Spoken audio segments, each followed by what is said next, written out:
Welcome to today's CMO Spotlight, and I am delighted to have the Vice President and Chief Marketing and Communications Officer for Texas A&M University, Ethan Braden.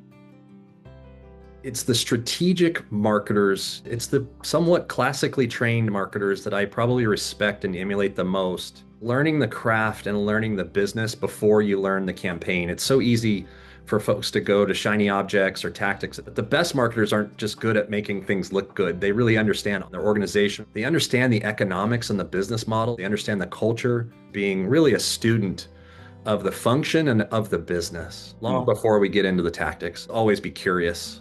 I think the best marketers are students of culture. They're studying the craft. They're curious about where people are paying attention, what people care about, how brands can show up in a way that feels useful and not necessarily forced.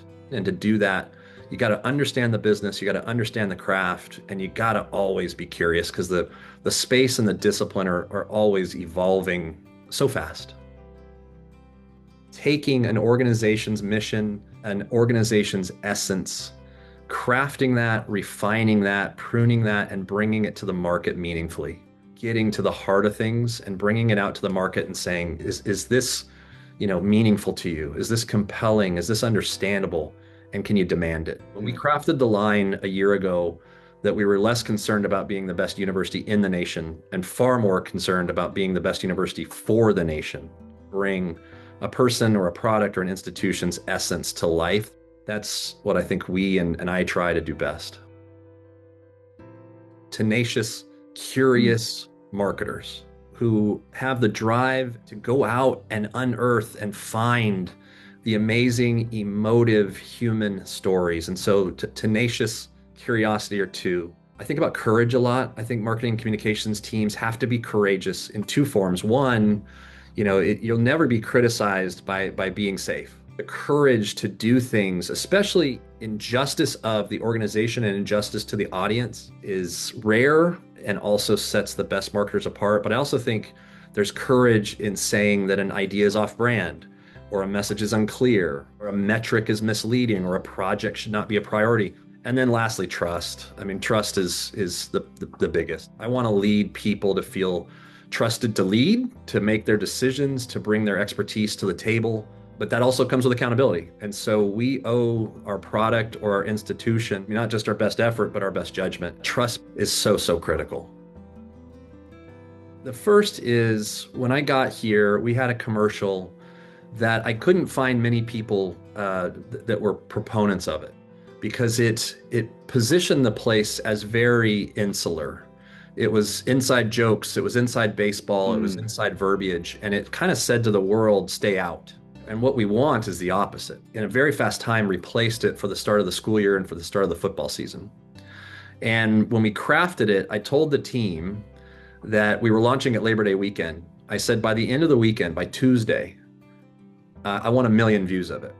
And lo and behold, two things happened. One, by the time we got to that Tuesday, we had over 2 million views on that video. Second video in A&M's history to ever amass 1 million views. By the time we spent the budget that I asked for to get to the 1 million views, we had 8.5 million views. Incredibly effective and efficient content. I think to think bigger and also go out and master the art and the science to achieve the objective we wanted. 80% of those views are outside the state of Texas. That was key so that we could start to share that message with those that don't race yet the spirit of Aggieland. And it also gave the team a huge win, which put wind in their sails for the future. That was probably the first. And then the other one I think is the work that we're doing in motorsports right now, because it's on paper, somebody might think, why are you guys doing that? Or is it just sponsorship? But for us, it's never been about putting a logo on a car. It's about finding a cultural stage where A&M's values already belong. When that fit is real, the audience can feel it.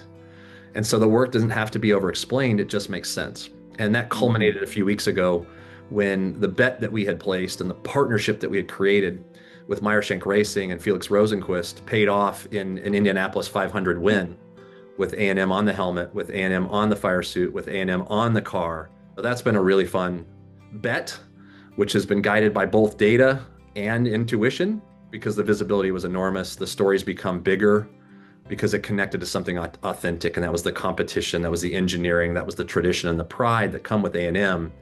that wasn't about just sponsorship, it was about strategic presence. And the team is Mhm. seeing that and feeling that. And again, those wins give them confidence. I have one of the world's greatest mentors, Mark Ferrara. And one of the things he said to me was, he said, Ethan, where you find discretionary effort, you find success. It's not just that they understand the mission, but they're on a mission.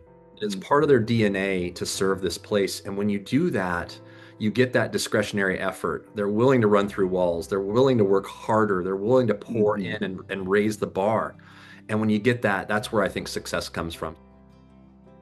I Mhm. love Yeti. And one of the reasons I love Yeti is in that deep sense of understanding of audience and then all the work that they've done to gain the trust and relevance and appreciation of that audience, focused on get you out in the wild and keep you there longer. And I love that they've got that strong insight, but at the end of the day, they're about the fishermen, they're about the hunters, they're about the lifeguards in Oahu. We've been investing in these audiences for 10 years. We have built real trust and relevance in these groups, and they stay focused there. And I think their creative storytelling, their videography, et cetera, is beautiful.